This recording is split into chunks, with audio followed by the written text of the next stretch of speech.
All right. Is this number 134 for real? Yeah. All right, welcome back to another episode of This Korean Life. Number 134 featuring Danny Kessler and Damia Batrisyia. Yeah, Batrisyia.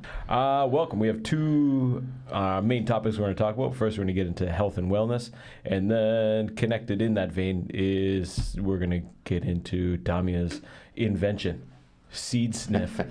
Right? Anyways, welcome back, Danny. Once again, you're here. You sent me a very interesting, very thought-provoking video the other day about how America needs nicotine. It's the evil that they need. Can you explain that a little bit? You're a huge advocate of nicotine, and every time you send me a message, every time I talk to you, I feel like, oh man, I need to. There it is. Oh, it is Kirkland brand. Get a Costco brand of nicotine. If Costco sells it, I'm in. Yeah. So basically, Our new sponsor. I heard about nicotine in the health and wellness world about 10 years ago. I think I've been doing the nicotine gum, and then I moved to the lozenges and the toothpicks. Yeah. I haven't done too much of the what is it called? The Smoking. No, I don't smoke. Never smoke. Yeah. Cigars every once in a while with the brothers or something like that. Yeah. But nicotine, the thing about nicotine, and I think I've talked about this on the podcast before, is it's out of your system in 1 hour. So if you have nicotine at night, it has the effects of like coffee. It kind of gets you going, gets you in a nice flow state like coffee does. Yep. But it doesn't mess up your sleep. That's very nice. Yeah. I got to stop drinking coffee these days. Old man Brian turned 40 this year. 40? Yeah. And no, very, very rarely will I drink coffee after like noon. Yeah. It really affects, and if it's not that it keeps me up, it's that I'm waking up to take a leak every 12 minutes. Yeah, coffee will mess up your sleep, but nicotine doesn't. Yes. And of course, it does have side effects. You know, obviously everyone is different. I'm not going to say, oh, take nicotine. But so anyway, I sent you the video. Yeah. And it's Palmer Luckey, who is the creator of Oculus Rift, and he sold that to Facebook for $2 billion. Huh.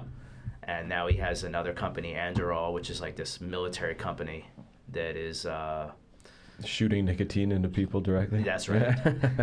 And so anyway, he just had a little like 2-minute thing about nicotine, and a lot of people in Silicon Valley are taking nicotine. My brother just sent me something about nicotine as well. So I think it's and then people do say that the success of the United States was in like the 60s and the 70s, and it was maybe from the nicotine from the smoking, which obviously has negative effects. But the nicotine, the fact that you can think about some idea and sit in your office and it powered me through university. Yeah. Nicotine and coffee. And chemically, it's kind of like it's a very unique substance where if you're a little bit down, it brings you to like a nice level, and if you're a little anxious, it brings you to that nice mid-level, harmonious level. So it does have great effects. I take it quite a bit. Did you send me that video? Which one? Did I watch the same one? With Palmer Luckey, the guy with the goatee. Oh, yeah, I think it was, his name was weird like that, yeah. Yeah, he's an interesting guy. He's young. He's like 30, 31, 32. He's going to be like the next Elon Musk. He says, hey, smoking's bad, but would you take smoking and living a high quality of life until you die?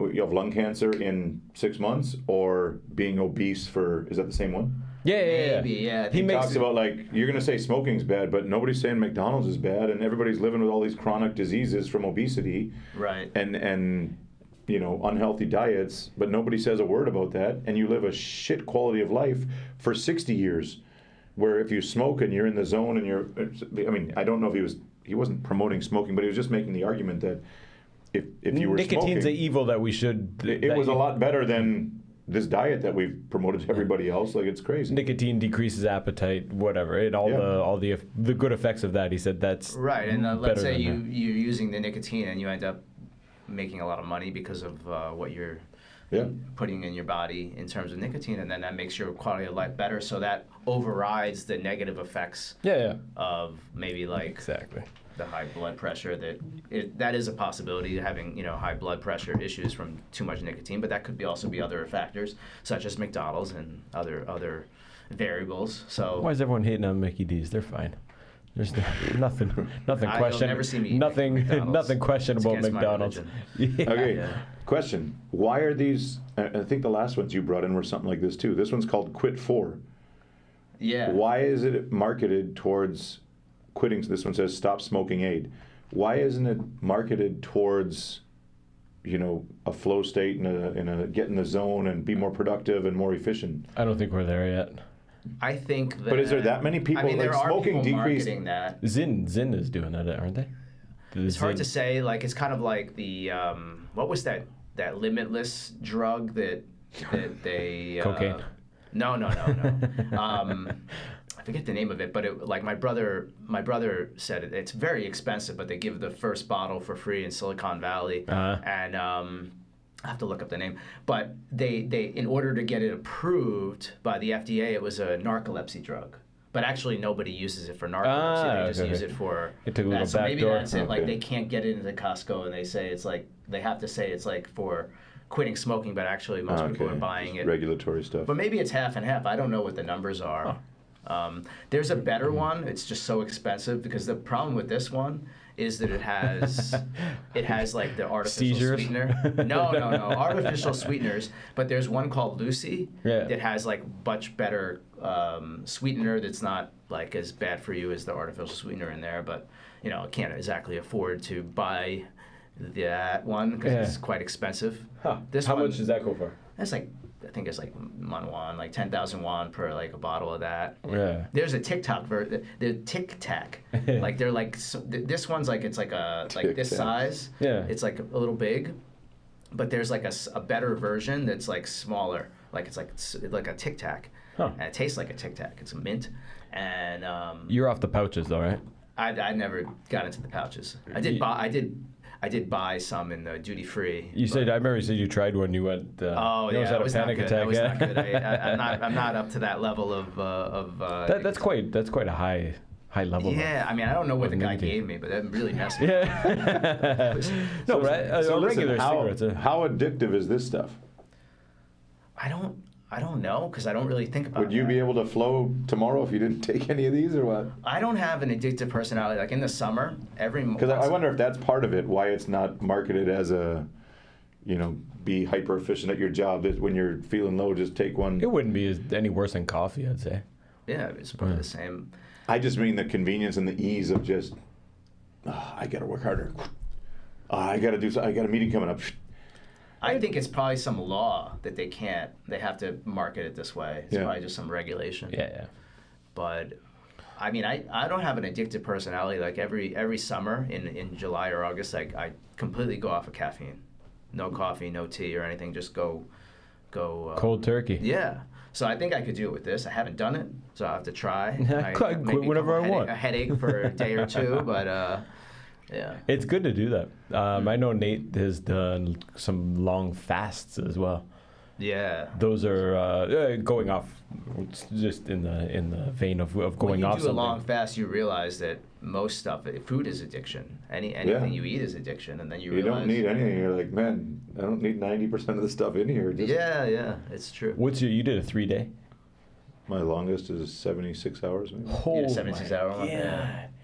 Oh my god. I try. I don't know if I'm following the right guys or not, but I try and do what they recommend. I do almost 48 hours. I don't eat on Monday, so I eat Sunday lunch, maybe Do you do that 3 every o'clock. 2-3 o'clock Sunday lunch, and then I'll eat Wednesday after work or Tuesday after work. You do that every week? Yeah. Okay. I did that for a couple of years. It's a nice. And otherwise, it's whatever, 18 or 20 hours, whatever. It's Well, I know, tonight's dinner or like, tomorrow's during, dinner. Ramadan, you guys fast Yeah. from. That's a 12 or Yeah, but that's 14 not. hour. That's a bait. But they don't drink or eat Yeah. No water. for No water. from But sun. it depends. sunset. It depends which nation and which, because lots of them do drink water.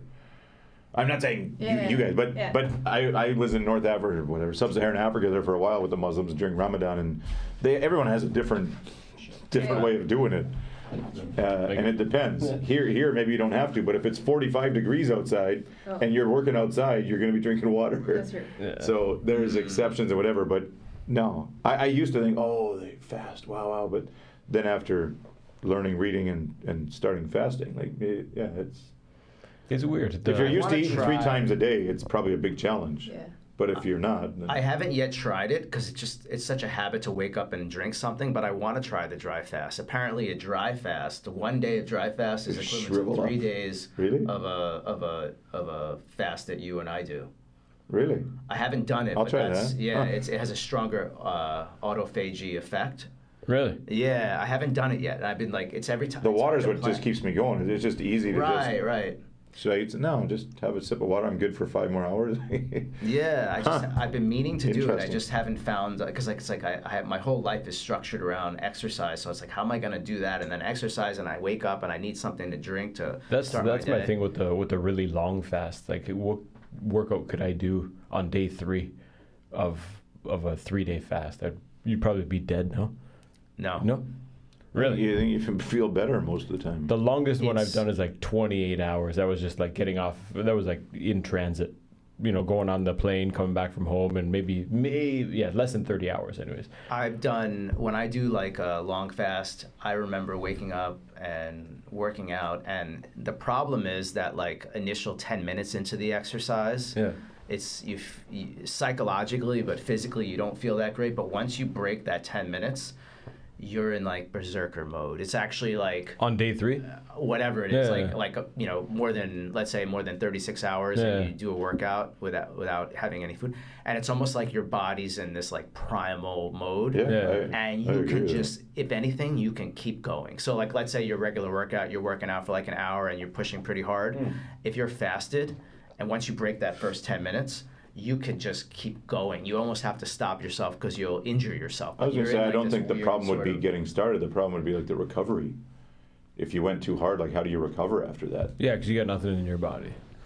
Anyways, whatever. But a lot of them are water with electrolytes, whatever. There's all kinds of That different. breaks There's your a fast, doesn't hormone it? response from the fasting that actually you have a big amount of growth hormone that goes into the body from Nice. fasting. So I don't think it's the recovery. It's just breaking that initial 10 minutes, but you actually have to stop your workout because you'll just keep going. Like, let's say you do 100 pull-ups and you're fasted, you could do like 200, and you just feel more and more energy once you break past that threshold. Interesting. But the next day you might have a shoulder injury Yeah, because you okay. overdo it. So that's Yeah. kind of like my experience Cool. with that. Yeah. Sorry, just one question about personal fasting for you guys. When you get into day 2 or day 3, do you have problems sleeping?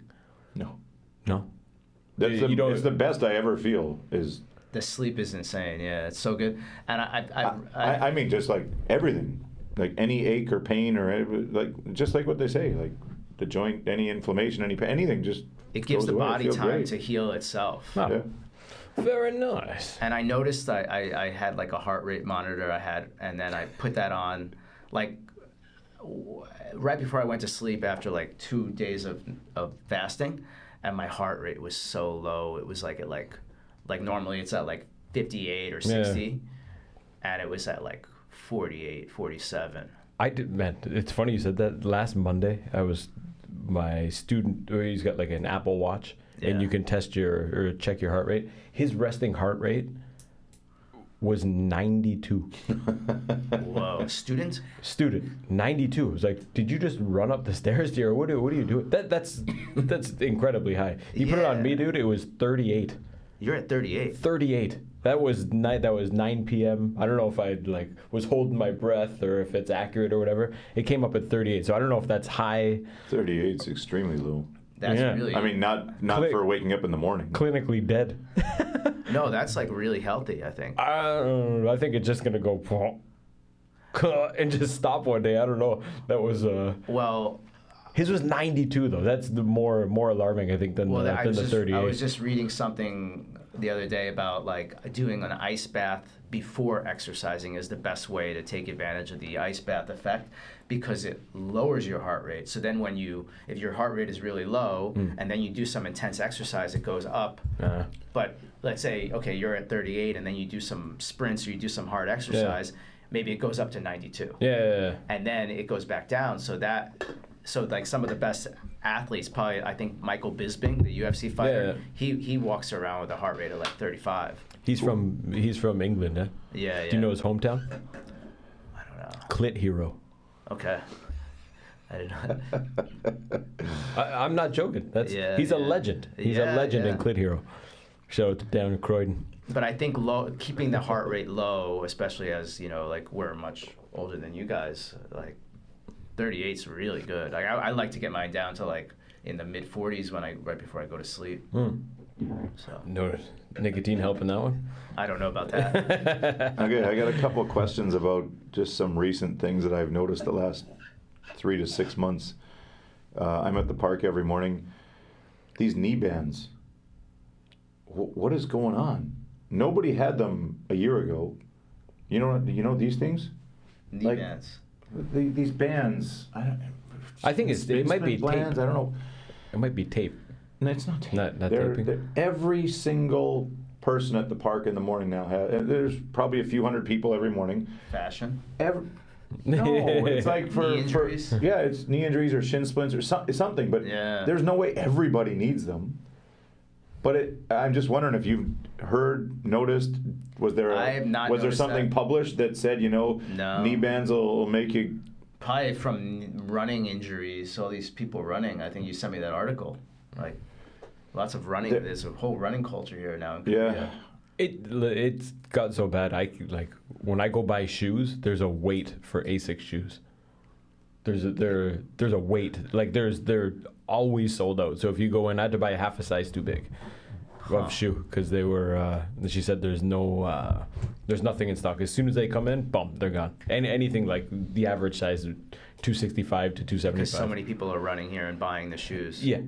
Yeah, I mean, I see it on the beach in Handy Beach every day. There's people running.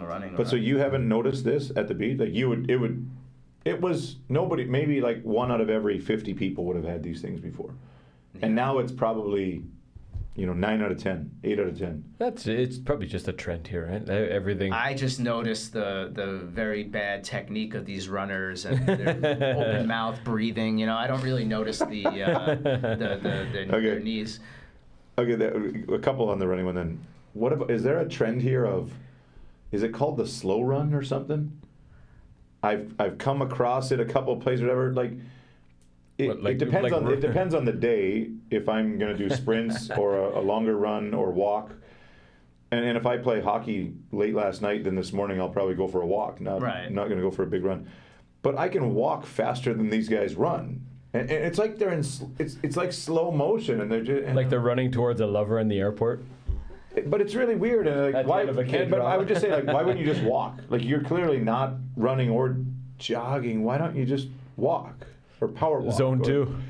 This isn't about zone 2. I don't see that where I live in Hyundai. I see a lot of people running. I see a lot of running clubs, and I don't really see. I see some crazy people like Saturday night. People are doing their thing on Saturday night, and you see people just running out their stress on Saturday night, like in the middle of the evening. Yeah. I see some people running at like midnight on Hyundai Beach on Saturday night. So I don't know. I think it's just a new trend, new sport, new bands. Okay, how about tell me the beach one? I was there 3 weeks ago. 10 million people on the boardwalk. What salami is going for a run on the boardwalk? I don't know. What is with these guys? We saw it all over in London, in Paris, in Rome. Like tourist areas jammed in the middle of summer, and the London marathoner guys are coming. They're running like this. Like, you're going to tear your ACL out for a Saturday morning run. I don't believe in running on pavement. I run on the beach. I do like sprints on the beach. I think like running on a pavement is just going to give you some knee problems in the future. I don't like to. I would never do that. Is it just the show of I'm on Hyundai Beach and I look cool and I'm? I think so. I don't know. There's running clubs. Because nobody would want to be, no person in the right frame of mind would want to run and dodge people every 3 steps. They're just getting ready for the Tewa Marathon, man. They don't let bicycles on the beach. Maybe they'll start banning running on Hyundai Beach. The next one here, Nate's got shirts off, running with people running with shirts off. Tarps off. Have you seen? Did you see that this year? I've seen, yeah. Like, I mean, Hyundai Beach is different, but the Hangang, like, there's people doing demonstrations. And they got signs up. If you follow it, it was in the news all summer. all these whatever groups, civic groups, protesting guys running with their shirts off. Oh my God, I didn't know that. I'm out for a walk on the Hungang, and I have to watch this guy's pectoral muscles bouncing down the river. He's like, I'm not interested in that. Yeah. And for the first, my sister was here maybe, my sister or someone else a few years ago, and we joked, like, looking out to the Ulsan Grand Park, there's like an island in the middle of the lake, and we said, yeah, wait 10 years, there'll be girls in bikinis suntanning out there and stuff. It's pretty conservative now, but just wait. And then when I got back from Europe and I was at the park, 2 guys are running with their shirts off, and I was like, I want to follow these guys just to do the reactions of the grandmas and grandpas. Because remember the bikini boys there, your buddies, of course. with the thongs. Yeah. I could sit on the boardwalk and watch grandmas crash into those flower planters because they're looking at those thong guys on the beach. Oh yeah. It wasn't watching them; it was watching the reactions to the people. So when it hits Ulsan Grand Park, holy shit, man! Guys got their shirts off. Like, that's wild. I had a friend visit in 2011, and we went for a morning run. This was like first week of August, brutally hot, and he's not used to it, yeah. And he showed up, we were running down Tewa River, and he took his shirt off, and I had like a physical reaction, like, I don't know if that's legal. I've never seen anyone here running with their shirt off before. That's why it's such a shock. I was like, what the hell is this? And then, fast forward this year up in Seoul, going along Hangang, there's men. Every dude's got his shirt off. And that was, you said Saturday night. These guys were Sunday night, blowing off steam, cruising down Han River. And then, that was outstanding to me to see so many people. Came back, I was talking about it with my class, whatnot. And then even going up and down Tewa River here, man, 2-3 dudes the other morning with shirts off. Unreal.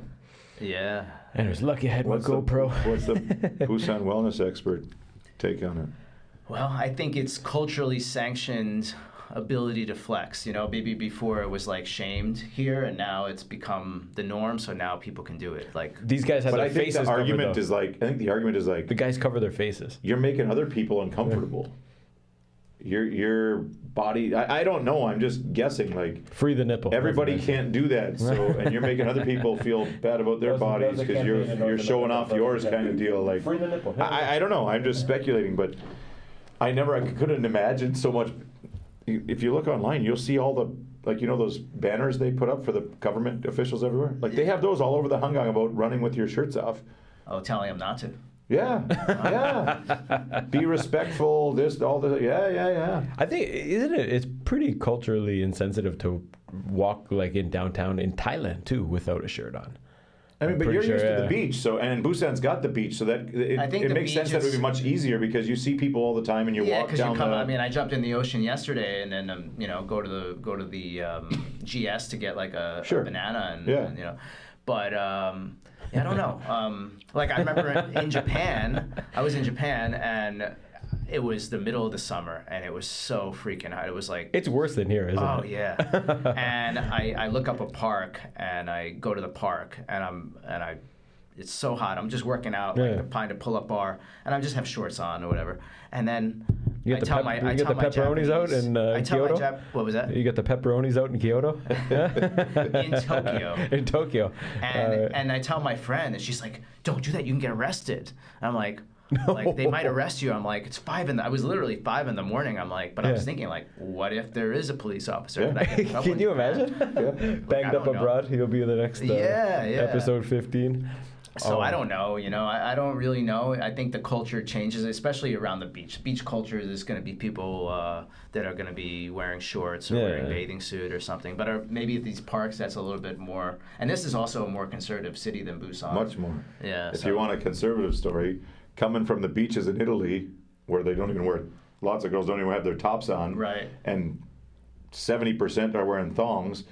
The next week we came back here and I brought the kids out to the beach here, and they were like, "Wow, this is really different than Italy." And it's like top to bottom, like there's still nothing, right? Right. So even comparing Busan to here, like, man, and maybe a little bit different Jeongju side, but the Jinnah beach is just like full countryside, like fully conservative. There's no skin anywhere. I think there's also Instagram trend. Like, I have a former student, he's in Vietnam, and him and his friends, they're like fit guys, and they just go running in packs, and make a big scene, and then they get to put that on Instagram, and then everyone's like, oh, It doesn't count if it's not on Instagram, man. Right. But they get to get a lot of likes, they get a lot of attention by just being a bunch of 15 guys running with their shirts off. So maybe it's a little bit of that, it's a little bit of the narcissism. I wonder how sustainable your workout program is if you're not posting it, or if you realize halfway through oh man, I didn't start recording, if their motivation just goes all right, just give it up, this isn't worth it. But there is a motivation in the fact that you are recording yourself. So let's say you're recording yourself doing pull-ups, but because you're recording yourself, you might do a couple extra pull-ups, so it actually creates more motivation. Maybe in the short term, but I don't know, it might have the opposite effect too when you go the next day. Your progression is not linear, right? You don't go I do 3 I'm not recording today, I'm only doing 2. but you're I'll just skip them. When you're working out, you get good days and bad days, and I wonder how long you but could maybe you're having a bad day, you're not feeling that motivated, fucking you turn take it out off. the camera and you're like, I gotta motivate myself, I need some third eye to watch me. And then that video, unconsciously, that video is going to be forever. Is that what happened on the beach last week there? Perhaps. No Ozempic, only sunshine and salt water. Well, I had to, I like to keep memories, so I can look back 20 years later and be like, wow, that's what it was like when I was 44. Okay, I want to get back to that one, but first, what is it like running in Malaysia? Can you run with your shirt off? I don't mean you, the dudes. No, you can't run with your shirt off. Illegal? Yeah, it's not illegal, but it's not common. You don't see people running with their shirt off. So what would happen? You get stared at, yeah. If you're, what's the island up on the, what's it called? On south of Thailand, on the left side. Kinabalu? Mount Kinabalu? No, not Kinabalu. That's the other side. On Which one? on the other, No. the duty-free island. Langkawi. Langkawi. Yeah. What about on Langkawi? There are more tourists there, maybe. That's what I mean. Would it be more? I think it would be more lenient there to run with their shirt off in the beaches. Because when I was there, Langkawi was like a different country. Yeah. I was like, whoa, is this the same place?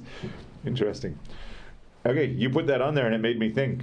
Well, do you know anything about Ozempic in Korea, or are these similar? Are these similar drugs popular here, or are they? Yes. Hold on, I do know. Did you see his picture? No. I don't know what happened because I couldn't find it, but it's him on What's the the story? beach embracing the sun, and he put no Ozempic for me, just salt water and sunshine. Oh, that's Nate's old remedy there, the old saltwater soak.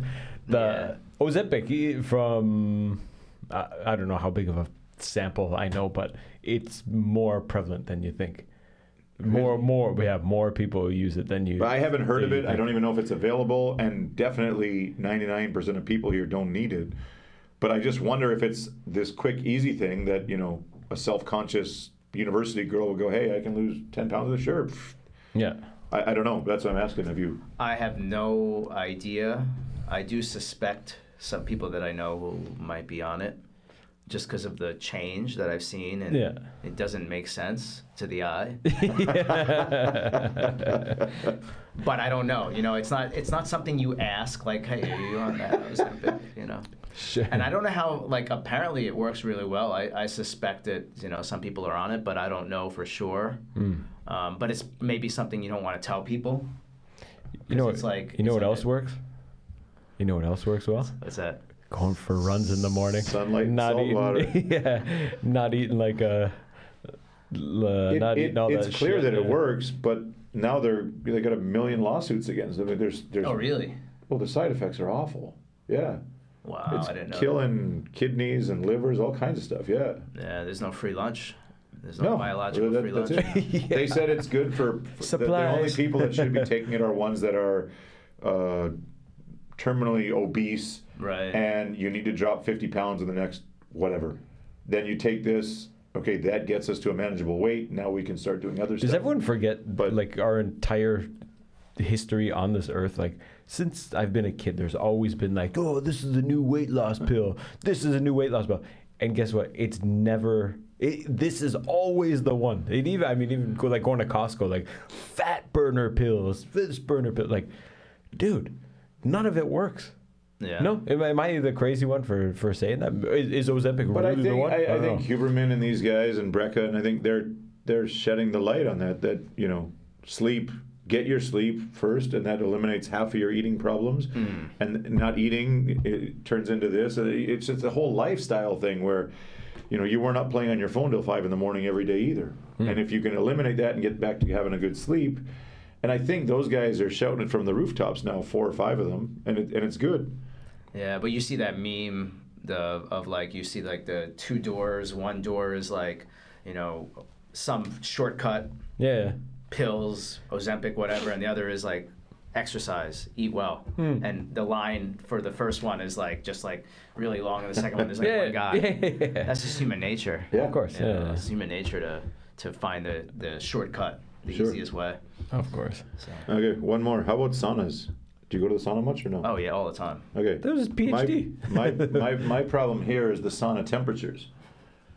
Because they're not, the 2 or 3 that I frequent are not, I don't know if they're, he gave me the good tip to go in with a cold towel, put your towel in the ice bath, or the cold tub, go in and grab the thermometer, the temperature thing, and trick it, and then you'll hear the furnace kick in and turn on. So to you, they're not hot enough. No. You gotta go in the. Here's the thing. You gotta warm your body up in the hot tub. Once you're sweating, then you jump in the sauna and you just let it sweat out. But yeah, you do need to wrap the cold towel around there. Yeah, I mean, there's many things that you could do to make it more. I think he's asking what's optimal. Metabolically challenging to yourself. Like, you have to be careful, but you could do various forms of breath work in the sauna.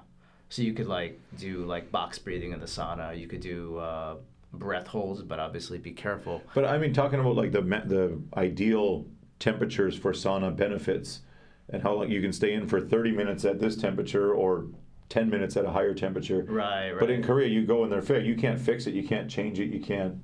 They're just fixed. And if that's not, I find lots of them are several degrees below where they should be. Now, I don't know if these guys know something different, and if that's like Western sauna culture, or I think lots of their stuff comes out of Sweden and Finland. Yeah, I don't know. Do you pay attention to the temperatures or no? I get confused because it's Celsius. And it has been for the last 20 years? Yeah, so I don't really know. I just know eh? I want to push my body where I get really uncomfortable, and I just try to stay a little bit longer than the comfort zone. And then, but my problem is not the heat, it's the cold. The cold baths here are not cold enough. Well, that too. That's my problem. But there's one sauna, and my friend actually, her family is the owner of Hyundai Spa. If you guys ever go to Hyundai Spa, it's like the best one. And I'm pretty sure they got the hot rooms that you're looking Danny for. says I can get a free pass. Yeah, I'm doing research with them. All right, perfect. I'm going to be doing research next month or sometime soon with them. And the cold pool there is cold. It is really cold. Like how cold? I don't know exactly the temperature. We go. It is cold, and it's the coldest one you can find in Hyundai. Listen, I got so crazy about it. I bought the fish tank thermometer at the Daiso. And they got a fish tank thermometer at Daiso. They're this big because they go in your fish tank. Yeah. And I would bring it in. I got the basket or whatever, and the towel is I would. You bring the basket? I would hide it. No, you get the water scooper basket, and I put a towel in there, and then I bring the thermometer in the sauna in the towel, and then I put it next to me, make sure nobody's seeing whatever. Then I would bring it in the cold, and I'm trying to find out the real temperatures of these things. I'm like, what the hell, man? They're cheating me here. Show evidence of shrinkage. I was just waiting what Grandpa's going to, what the hell are you doing with that thing? Trying to find out the temperature. Yeah, I would say the biggest challenge is, even if it's not as cold, it's moving water. So if you go to jump in the ocean in the winter, even though it's maybe the temperature is not as cold as in the cold pool in the sauna, in the Mogyeotang, but that cold moving water, that is a mental challenge. Yeah. Oh, definitely. Yeah. Oh, even when you go in the hot tub too, if you stay still, it's okay. As soon as you move, you're like, oh, it's burning. You feel more. Yeah. And to me, even if it's not at the perfect heat or the perfect cold, just going hot, cold puts me in this wonderful flow state for the rest of the day. Yeah. So it works. Gives me what I need. Good. Yeah. I like it. Well, Nate said something here about the the Young Duck Wellness Festa. Like, first, you were, I think you're on not the cutting edge, but you were in early with the whole wellness trend and wellness travel. Yeah. What else is there? Any other?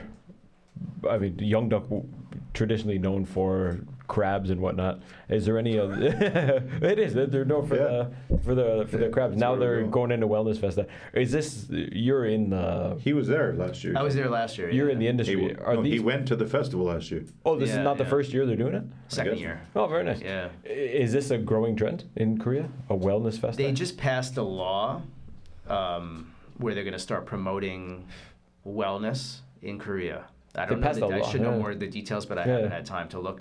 But so there's a lot more money towards putting on these kinds of festivals. I think last year when they did that, there was also another festival in Seoul, a similar one, a wellness festival. So I went there last year. It was a lot of acupuncturists and the Ayurveda medicine. People from India came and all these booths. Really big festival. But the food was not very good.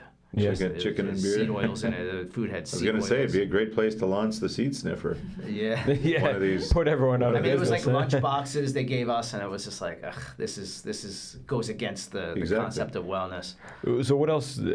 But I find that here in so many, we talked about it for ours. Like we were doing a beach cleanup anti-plastic campaign, and then we brought the Doshidoks and put 150 plastic lunch containers. Like, what are we doing? Our lunch choked more dolphins than you could imagine. Then the garbage we picked up. It's the same thing. Welcome to the Health Festa. Here's your. But we did change that for the next one. Yeah. We went and got like the metal dishes. No, but that's us. But yeah. the others don't do that. I remember like they were making some Korean food and like they were cooking it at one of the universities and they were cooking something, and then like I saw them pour like some seed oil into the thing to fry like whatever they were frying, and I'm like, oh no. And I had to eat like a little bit of it because I felt bad not eating it after like waiting online. They were giving it to me for free. So yeah, they have to, and I say that I spoke at a conference last year, and I was talking about the Jimjibang's Monggutongs, and they like selling like Coca-Cola, and they're selling like all this like very unhealthy food, and I'm thinking like they could sell like detox drinks. Imagine you could go to like Spa Land and then buy like detox drinks or something like that. Something that's not Coca-Cola. Yeah. They could like flush their system while they're sweating out their system by the heat. This is like the number one activity after the marathons. Makgeolli. Finish the marathon, makgeolli and a cigarette. Yeah. Like, dude, you just ran a marathon. Yeah, I need a cigarette and a makgeolli. Do you think the stress of it's something I've thought about, the stress of worrying about seed oils and avoiding them and like, oh, I ate it by accident. Do you think the stress of that or like the mental baggage of that is worse than just having the seed oils? Maybe. I think about that sometimes. Ignorance is a bliss. I'm good. Yeah. Yeah, ignorance is a bliss. But I don't know. Stress is part of life, so you have to choose your battles and. Yeah. Ignorance is bliss until you go back to Canada, the States, and see what society looks like. Then it's not ignorance. Ignorance is you're effed up. Yeah. It has direct impact on many people in your life on a daily basis. The average meal I noticed back home is like everywhere you go, like the default is like French fries. It's so weird. It's so weird coming from here where I don't know if it's any better. I don't know. Korean hot dogs are a big thing at home too. But there's but even here when my sister was here last year and we have a rice cooker and it just sits there and it always has rice in it. Yeah. It's like magic. You actually have to wash it and put it in and then make it. But every time they want rice, they just go and there's rice. And they're like, wow. Yeah. And then go into the restaurants and all the side dishes are free. My cousin came from Italy and she's like, whoa, where's the bread? Like, there's no bread, but like the salad bar is all banchan side dishes and it's just free refills. Yeah. At the gogichi, you get your meat, and then it's free refills on all the side dishes. Perfect. And they're like, "Whoa, what a different concept!" Like, yeah, free nachos, free bread, free. The stuff at home is just opposite, right? Yeah. lots of things, and they all combined causes all sorts of problems. But even in Southeast Asia, because we've introduced the seed oils there, and we've introduced sugar. I mean, sugar's in everything. I remember when I was in Philippines, and I learned, like, I mean, first of all, when I was in Philippines, I was training martial arts there, and so I stayed there for like about 9 weeks, and the Filipinos, they had coconut oil everywhere, but they thought that wasn't good, and it caused some problem, and they were buying the olive oil. Yeah. Well, I don't know, maybe, other oils, but I was like, I mean, it was like 5 times the price. And I'm like, you got this coconut oil, why don't you just buy that? And maybe we're paying 5 times more for the coconut oil. Yeah. Yeah. And then the other thing was, like, I would go to, like, if you're in the Philippines and you want to get like a mango shake or something, and they add sugar to it. I'm like, it already has enough sweet in it, Yeah. and I had to, like, tell them not to put extra sugar in it. All the time. But do you ever notice how they make them in most places? Like, they do them behind, they have it up there or whatever, and there's a counter here, and then they do it down here. And I was like, so when the last times we were in Boracay, and I was like, no sugar. And then the kids are like, it tastes a little bit different. It still tastes pretty good. But did you see her? She put in like 4 heaping spoons of sugar into a mango shake. It was, and you had to, like, look, you had to do one of these to see it. You're like, holy shit. Yeah. That'll keep you coming back 3 times a day. Yeah, and the sad thing about it is the sugar is cheap, and it used to not be something cheap. It used to be an expensive thing, Luxury. but now it's cheap. So a lot of young kids are having sugar at a young age, and then it causes pre-diabetes because they have so much sugar at a young age. And then when they eat their normal meals of rice every morning for breakfast, which Filipinos do for every meal, it's like a staple food the same way kimchi is in Korea, it actually causes them to get diabetes at a very young age. And the only way to stop it is to stop having rice, to completely cut off the carbs. But to do that is like telling a Korean not to have kimchi. Yeah. Or rice. I mean, Yeah, it's so part of the culture. So all kinds of problems in Southeast Asia. I look at Mexico with the Coke. Mexico consumes more Coke than any place on earth, I believe, and the amount of obesity in Mexico. They said if they just stopped selling Coke in Mexico, it would fix unlimited amounts of all their problems. And they're born and raised on Coke from a very, very young age, and it's just wild. Yeah. The cans per person per year is mind-boggling. Wow.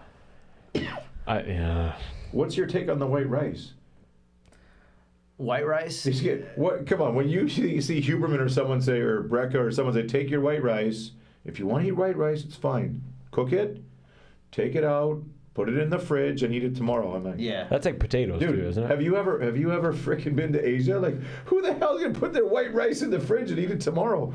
I get it breaks down the structure and stuff, but come on, you're talking. These countries here are relatively fit compared to North America. What are we talking about? Take your rice out and put it in the fridge. Yeah. Well, I know that there was a trend when I was maybe in high school or in my 20s, and it was like brown rice is better. Yeah. But that's not true. No. Because the brown rice has a lot of anti-nutrition in it. Yeah. It has a lot of things that are not good for you. So someone eats brown rice, I think it has more nutrition, but it also causes more inflammation. So white rice is better than brown rice. And look, Huberman is talking about optimizing. So maybe you're a Korean girl and your wedding's coming up and you want to look extra beautiful in the wedding dress. Okay, maybe take a little of that rice sheet, put it in the refrigerator, eat it the next day. You can have a little bit less insulin spike, but so I don't know. Just eat regular food, man. eat real food. Eat real food. Like this food right But it's not. But that's. chocolate, corn syrup, seed oils. Popeye cigarette. Listen, I knew he's a smoker. I just want to be accommodating to my nicotine friend. But this is You the want some whole Popeye thing. cigarettes or no? Somehow you figured out when you were home, your healthiest decision was to bring candy corn back to here. But this is it. It's everywhere, and you think you have to, and there's just so much temptation. And 90% of the stuff now is not just eat real food. It's not real food. So Do you know where I got all this? Bulk Barn. yeah, Do you know Bulk Barn? Okay, you walk in and there's just, I swear to God, tubs, 50-gallon drums. of everything, like from onion powder to like broken Mars bars. Like man, you just go in and just scoop kilograms of broken Mars bars or O. Henry Pecans, bars. man. almonds, they have everything. Yeah. I go for the nuts, but I got these for. You guys want some? I'm trying to give it away. They won't set off the seed sniff. Yeah. Don't worry. But generally, in something I think that I tell my kids too. Like, we were pretty strict on them young about don't eat this, don't eat that, and now it's more of a have it, and when you do, enjoy it. But you you want to have a Coke at dinner on Saturday. Have it, man, and enjoy. But listen, that's not going to spill over to Monday lunch.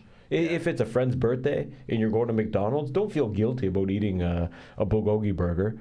You'll get through it, but don't. Let's do it in moderation. We can't. It's not. I don't want to cook lunch on Tuesday. Let's get some McWings. McWing. I was shocked at funny story from when I was back home. We went to donuts at 10 p.m. Oh no, we were coming home from a concert, and guys in the back, let's go to McDonald's. I was shocked that people know the menu at McDonald's.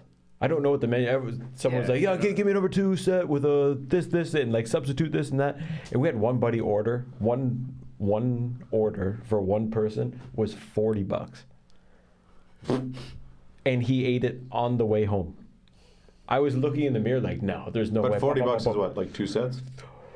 No, it is a little more. Sounds like 10 burgers or something, but was it's quite expensive a as bit. hell.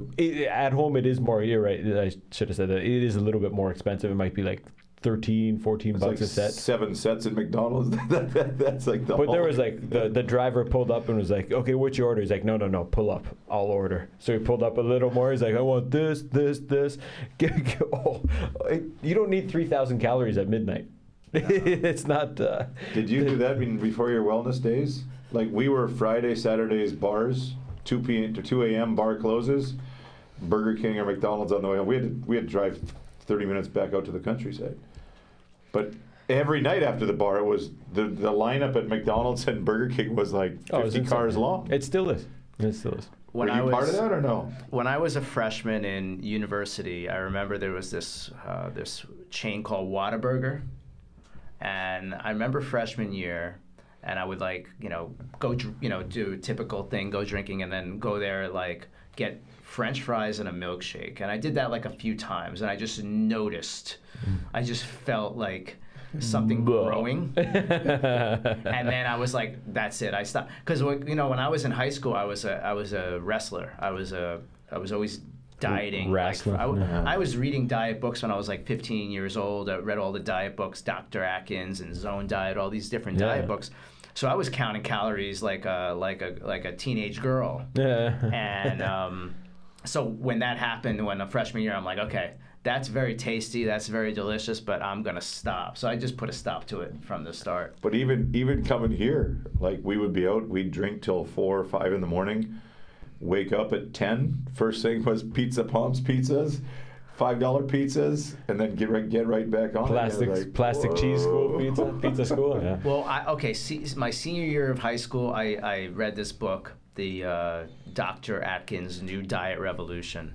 That was no carbs. Yeah, low and carbs, I did that in high school, my senior year, and I had a good season. And then when I tried after the season was over to have carbs again, like normally I used to eat, I just felt heartburn.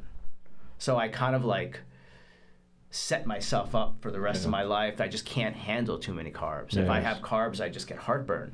So it's sensitive. like a curse in a sense, but in a sense it's not. Yeah. So after that diet, I just couldn't have I don't know, you guys grow up, orange juice every morning orange juice and That was the Honey healthy. Nut Cheerios and Yes. Cinnamon Toast Crunch. That's what I was just thinking, man. Like, how bad is that? Like, I'm pretty sure I was raised on Golden Grams, Yeah. Cinnamon Toast Crunch, and Cheerios. But good thing you played hockey. And yeah. But yeah, I had that, and then once the season was over in wrestling, I would like have my normal breakfast, and I would go to a school after having like 2 cups of orange juice and a bowl of like Honey Nut Cheerios, and I would just have the worst heartburn, and then I had to stop eating those carbs. Yeah. So I think doing that reset me, and then I can never really have too many carbs again. I think how far ahead my kids are on just not eating Honey Nut Cheerios every day. That was probably like 4 years of and peanut butter and jam sandwiches on white bread. Like, But I imagine if you're a parent, it's so simple. You just buy the Honey Nut Cheerios, you buy that, and you just Milk's throw it in got the calcium. it's cabinet. every Ajuma's dream here in Korea. Yeah. Now they got Costco's full Cocoa Puffs and whatever, and you know, my parents never had to worry about making breakfast. Yeah. We were my independent. Mom had 4 kids. I can have another bowl. Oh, geez, yeah, fill up. My mom had 4 kids in 5 years. What do? You just buy like the big thing of Yeah, Honey Nut Cheerios and That was it. make sure there's enough milk in the refrigerator, Yeah. and you don't have to worry about feeding them. I grew up really strict, but still ate cereal and whatnot. But I was reminded when I was at home, I met my old buddy. I slept over at his house one day. And coming from fruit and like just regular Cheerios, Honey Nut Cheerios are like illegal in my house. Like regular Cheerios, like it's so much better, you know. And orange juice from concentrate. Also, it's so much better than pop. But whatever. We, growing up eating fruit and whatnot, I slept over his house one day. And we woke up, and he's like, "Yo, all right, let's have breakfast." And it was Count Chocula and a Pepsi. Count Chocula. It was the craziest shit I've ever. I didn't know that was legal. I didn't know that was a thing. And then he's like, "You want some Chips Ahoy?" It was, oh my God! You're allowed to do this? Yeah, do it every day. It was mind blowing. Coming from just a totally different land, I could never imagine. But even home in the summers, like my kids don't drink pop, but at home it's like 2-4 of Orange Crush, 2-4 of Coke, 2-4 of Dr. Pepper. Like, We struggle with every meal. You just go and like you don't have to ask. You just go and take a pop with every meal. We struggle with that just recently, where everywhere you go, it's like, do you want?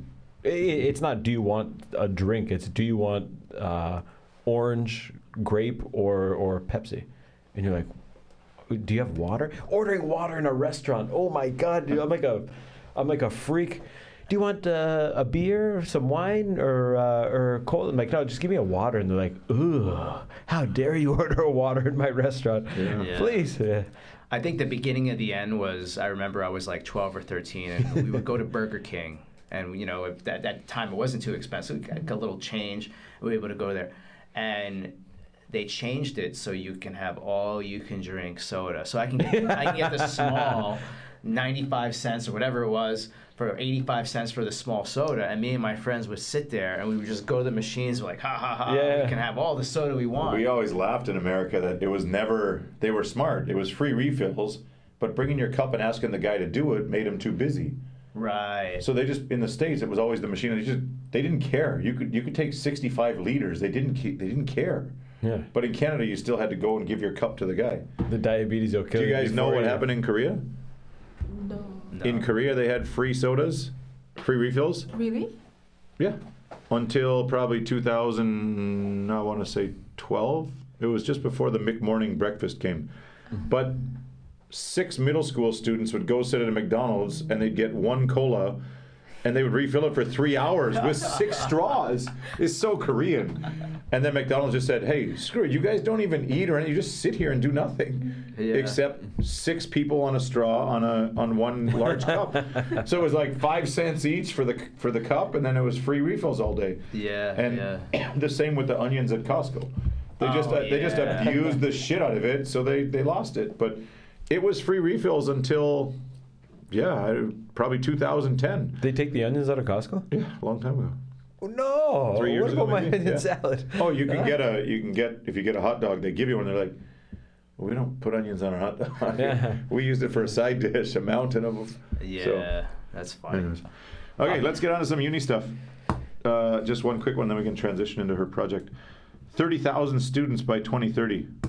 I told you 23,000. So 13,000 in 2023. 13,000. So let's call it 15 or 18 now. Okay. So they're still going to need 12,000. 10, 12, Assuming like 13,000 10 or 12 more, yeah. in the next 2 years. In Busan. In Busan alone, yeah. How does that affect what you're doing, where you guys are? What's the impact of it? They said like now all these kids want to stay and work, but there's no jobs. Yeah, there's no not a jobs lot in their of- fields. Yeah. So I got a guy who graduated from his master's last semester, and I said, "What are you going to do?" He's like, "I had 3 or 4 job offers, but they're less than I make at the Gogi Cheap, the meat restaurant, the barbecue place. So I can't take him like bank assistant or something, or basically secretary or gopher for 1.6 or 1.8. He makes 2.5 at the meat restaurant." So he's like, and I said, "Remember I told you this years ago? You're going to get a master, and you're not going to get a better job here.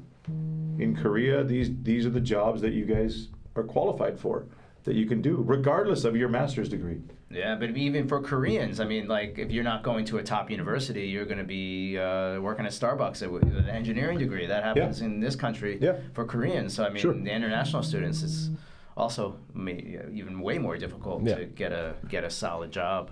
So what does an extra 15,000, 10,000 students do in Busan? Well, they fill the need of the enrollment to keep the universities alive. But that's all it is. Unfortunately, I mean, at this point, I should have they sent want you to that. bring industry. They want to bring, they have a lot of startup opportunities for students, and they're moving towards that. And I heard from the former vice president of another university, he was saying how in 2026, foreigners, if they go through the Oasis program, they can get up to 500 million won. Now the foreigners who do the Oasis program get up to 100 million won.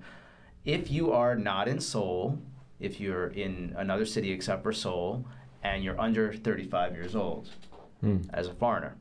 So they're trying to encourage foreigners to start their own businesses here. This is like if you have an idea, you want to start You write a business plan and you win the competition. Did you introduce us to Jay and...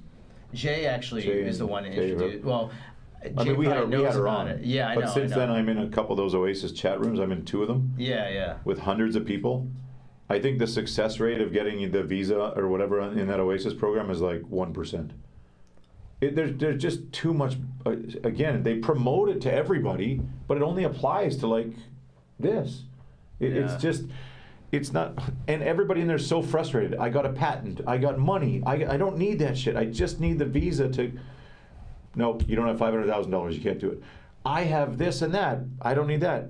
Nah, you don't have that. You can't do it. I met a guy. It seems like everybody has different parts of it, or I have what you don't have, you have what I don't. But nobody can meet all the requirements.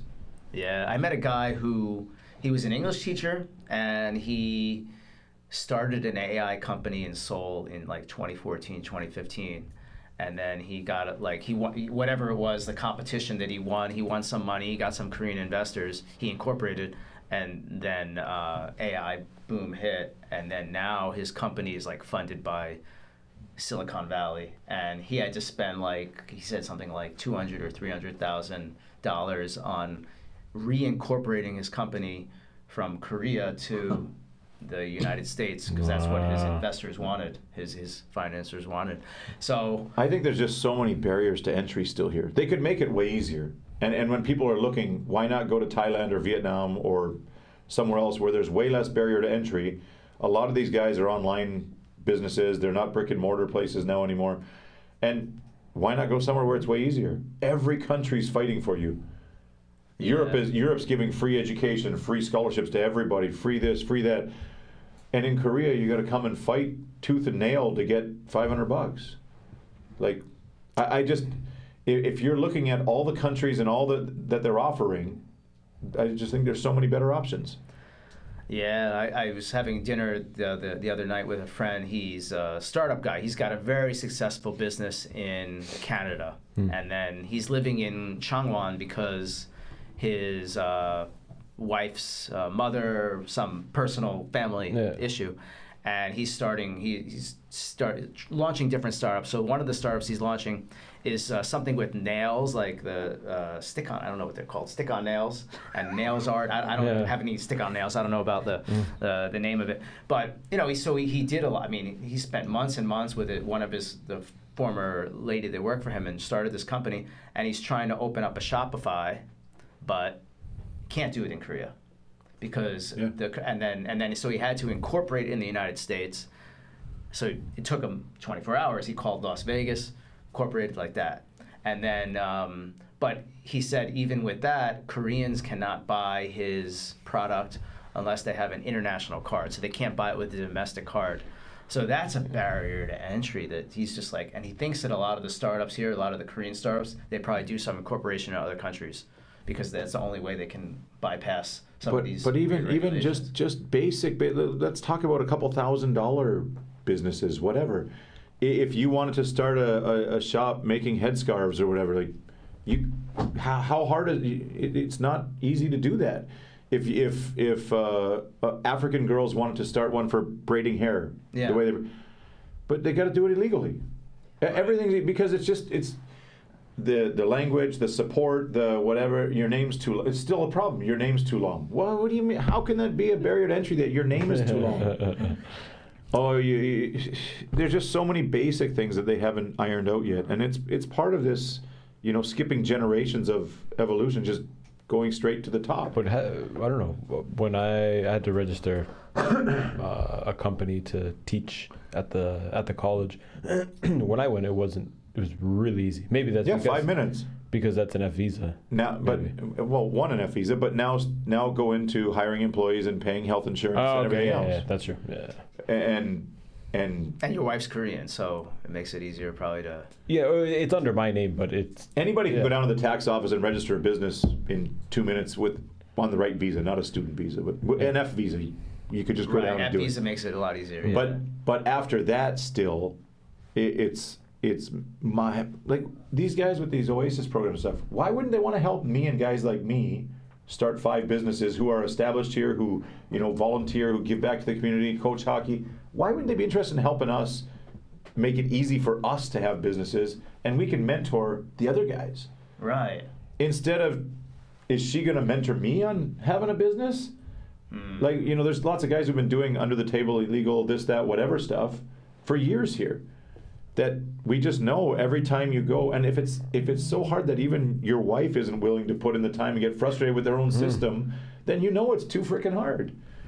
So yeah, it's a big mess, and she's got her work cut out for her. I mean, she just attracting enough students that are interested. Because the other thing is, if you're as you said, if you're like making all this money in Korea, however which way, why would you want to start a business here when you could actually invest in a dynamic economy? Like if you were to send money back to your home country and then take and then you're able to tell your parents or your relatives how to invest in this and invest in that. That's the Filipinos do it fantastic. They take the most money of any country and send it home. Really? How does the Filipinos are? I mean, they have the most foreign workers abroad that send. Oh, just in general. That send the most money back to their country is Filipinos. Yeah. Oh, interesting. By a long shot. Right. And that's what hey, cousin Johnny, start a mango stand. Yeah. You can make $20 a day, and that's enough to sustain you and your family. Right. And Aunt Sally, you start a adobo place. Right. Just on the side of the road, adobo, whatever. And they got everybody here as entrepreneurs back home. I send back the money, and everybody can have a little business. Yeah. Whatever it is, and then it's up to them to try and grow that and help that and make that work. But yeah, and that's more what makes sense. Like, I mean, the Korean government's not going to fund Jay to teach them to do that, but that's actually the most effective way of that kind of education. But it's the second problem here is all the money that's going out. Like all the money the students make is getting sent out. How much is that? How much? Yeah. Really? Is it affecting the economy? Like, is it? No idea. I would say 100%. There's 2 million foreigners here. I'd say absolutely. Oh, okay. Put 2 million foreigners on at $10 an hour. I was thinking, valid point. Every South African teacher is sending 99% of their money home. Right. Yeah. So take probably a huge, I would say 90% of the teaching population is sending most of their money home. And the foreign laborers, what do you think the whole Korea's got, or Ulsan's got 25,000 foreigners working here. You think they're investing in Ulsan? No. Come on. Yeah. Come on. Pay the rent, take care of people back home. You've said it before, and we've talked about it. Like, yeah, if it was more accommodating, people might be more likely to. Yeah, if you open the visas and brought your family here, people they don't might feel like they want to make the community any nicer because they don't feel like they're part They're not of the invested in it, community. yeah. They're But not just say, invested. try. Hey, Here to work. you want to start a business? You have $5,000. This is your plan. Okay, you're going to pay taxes and register. Hey, do it. Okay, so Why would I go against that? Yeah. How do the Why would restaurants- anybody be against that? She came to the government office. This is my plan. I have this money. Here's my bank account. I want to start a business. How did the restaurant guys do it? What restaurant guys? Well, look at the Uzbek restaurant guy. Restaurants seem to have it pretty Use the easy here. bathroom. Yeah. How do they do what? How do they register businesses and Well, Binodes is through his Korean partner. through his Korean partner? But I believe lots of them probably do. Korean partners. Whether we know it or not. Huh. Easy there, Hulk. Just ripped the door off. All right, now we're switching gears. Enough about Danny Kessler. Damia, Yes. you have a sweet new product that I not researched that I checked out this morning. It's really cool. I saw the little video that you made. It's a rhyming video, I believe, too. That's pretty Yes. cool, and in a great way. I mean, it's stuck in my head, and I thought it was a very. Oh, that's good. The idea is wonderful, and it's so simple. I can't believe it hasn't been made already. Yeah. How is that not a thing? How is that not a thing? It's genius. It's good, and I can see that really taking off. It has huge potential. Thank you. Can you explain to our listeners a little bit about SeedSniff? So SeedSniff is basically a device, a thermometer-like device that you can put it in your food, and it tells you if it's like have seed oils, which is bad for your body. And it's just so simple. If it shows like red, it has seed oils, and if it's green, it doesn't have seed oil, and safer to eat. Yeah. So I saw in the video, AI generated videos. Yeah. I believe that's pretty cool. But it looks like basically you just have a little thermometer with a metal tip. The guy pokes it in his food and it's red face. Yeah. Don't eat it. It's got seed oil. Green face. Yeah, everyone gets it. Yeah. So simple. It's so simple. So simple and effective. I would buy that 100%. Our first customer. Yeah. There we go. Where did the idea come from? So Professor Denny, my professor, told me about the seed oil trending on the wellness trends. Yes. And we thought about how to detect them in food, because other than reading the labels, when you go to restaurants, you can't know like what oils they use to cook in. Yeah. So that's where we come up with the SeedSniff. But like last year we participated in the same competition, but SeedSniff wasn't called SeedSniff. It's seed oil detector, and it's more like those guns where you thermometer like up to your forehead. Yeah, I think that didn't make the cut because it's too big and it's like. Yeah. But now the SeedSniff is like more smaller and more easy to bring everywhere. Sure. So you did it last year with the gun? Yeah. But I think maybe just the wrong marketing there, right? Yeah. You had It was also the timing. I think like the wellness economy, the wellness industry warming up to that idea. Okay. The timing was better this Yeah. year. Awesome. What was your knowledge of seed oils before starting this? I know about it, but I didn't care much about it. But then after knowing more, and right now I take care of my health more, so I am more aware of seed oils. What about, you're from Malaysia? Yeah. What about in Malaysia? Is it a big problem? Is it prevalent? Is it? I think it is because we have a lot of oily foods in Malaysia, but there's like a health community, wellness community also in Malaysia. I think those people would go for like more healthier options, but majority of Malaysians just like our traditional food, which is very oily, and I don't think they care much, but I'm trying to tell them more that we can use. Would they be aware of what oils are used in those foods, or just the cheapest thing on the shelf, or how? The cheapest things on the shelf, yeah. Which is unfortunately. But all trends probably start like that, right? Where there's the there's the group of people who are interested, Yeah. and if you can sell your product, and if it works, then it'll trickle down to Yeah. the rest of them. Just I don't know who said it there about kind of hidden products in your food. I was looking this morning, like I make a little omelet every morning. Yeah, I usually use salt, pepper, maybe some different spice. Yeah. I was using paprika. Like those big jars of pepper. Sure. Holy shit! There's like 14 ingredients in there. Man, I was looking. I was like, "What the fuck? Why is there so much shit in powdered paprika?" It's insane. Didn't yours turn yellow one time? Yeah. Oh, that's insane. You buy it, it's red. If you leave it in the thing, I was looking like, why is there so much? I thought this was paprika. Is it? I got turmeric now or what? Man, I was kind of maybe more aware coming to have this conversation today. Like, what's it? It's like, why is there so many ingredients in powdered paprika? It should be like paprika. I don't know, maybe something else, but there was a lot more ingredients than I expected. Yeah. Very nice. Take us through the process of how you come from getting the idea to actually coming up with a product. So, like I mentioned, like last year, it was the gun thing, and I think it's not that easy to carry around, and it's who wants to take out like a gun shape like in the restaurants Americans. and started like shooting your food on the table. Danny's friends would. That's right. So I thought about like shrinking it a bit, and I think thermometer is kind of like the perfect size and perfect way to. You can model it after Nate's cold pool thermometer there. Yeah. And like after that, I had to make a video. So last year's video was kind of boring because it's an AI talking and explaining about the product and the science behind it. So I thought like who would sit down and watch that video and actually get interested in it. So I changed up a bit and make it more kind of interesting and catchy song-like. So I thought of, instead of having AI telling you, so I took AI to sing to you about the product.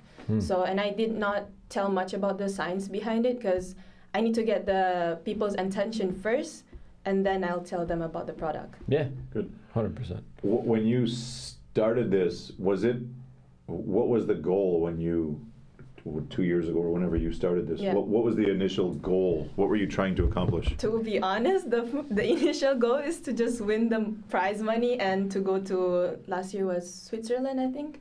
But now I actually got into the finalists, and I think like people keep on telling me it's a good idea and you should kind of develop it more. So if everything goes well and I got like money from his investment or something, I might go through with the product, I guess, and start business. So when I kind of do some similar things on probably a lesser scale or a lesser serious scale in a couple of my classes, but it's kind of more, especially with AI, that they can create kind of your dreams. Just tell it what you want, it'll make something that you. When you came up with this, like what before just coming up with the gun idea and making a video, what, like you actually have to make it. There's steps between, okay, there's a gun, it already exists, so I'll just get the company that makes the guns, they'll do this, put this technology in it. Like, what is the behind or the backstory before you got to the gun or the thermometer? Like, how much do you have to know about the science of it and how it works and the mechanism, and how much is it just an idea? AI, make me something that looks like this and do this. Okay, done. Good idea. But I don't actually know anything about it. It was just a cool idea I had. Yeah. So first, I didn't think much about the science behind it, but then after developing it more, I did some more research about it, and for my SeedSniff, they can actually detect the seed oils in your food using electrochemical sensors, I think, that uses in your glucose meters. And I think after that, we can connect it to AI so it shows more. Like you can maybe check it on your phone more and your history more, Very cool. That's, Hey, man, that's so good. Yeah, I don't know how you can eliminate the actual tool, or maybe even if it was just an even smaller tool that had Bluetooth and connected to your phone, that would be that'd be good. Yeah, I think that with anything, it starts with a vision, it starts with an idea, and then you have to work backwards and figure out how to do it. And maybe at this point, the first prototype to actually make it work costs $100,000. But then once you do that, then you figure out maybe the first prototype has to be the size of a gun because the technology involved in it. Yeah. And then Like everything. like anything. Yeah. And then you figure out, and then once you're able to fine-tune that prototype, and then you can make a lot of them, and then you can have a lower price, and then also the consumer demand, as the consumer demand increases, then you're going to have more people that are in demand for the product, more investment, more revenue that's going to go towards making it better quality. Like anything that you see, anything that we're using right now, the computer you're using right now, the microphone, everything started as just an idea. I envision a future of going to a fine dining restaurant, and the waiter has the little napkin over here, and he takes out his SeedSniff and is like, Okay, it's To show. "Are you ready to eat?" Yeah. I was going to say, I thought you were going to order the finest thing and take yours and go, oh, fuck it, I'm leaving. Yeah, see you later. Not so fine That could be dining some good anymore. marketing, go to a restaurant and then like, oh, let me see if this restaurant really is seed oil free. That's going to be the TikTok trend. That sounds like That that'll could be be. Ronald McDonald walking into Burger King That's right. That's with his right. seed sniffer going, hey, okay, I'm going back. I'll show you some of mine. No, that's good, man. What were some of the criteria for judging, or how was the contest structured? They would judge it basically on like your product and how it is relevant to the wellness trend right now, and also they judge on your video and how interesting it is. Yeah. And did you have to get out of your university first, or win a university one first, and then present to an international panel, or?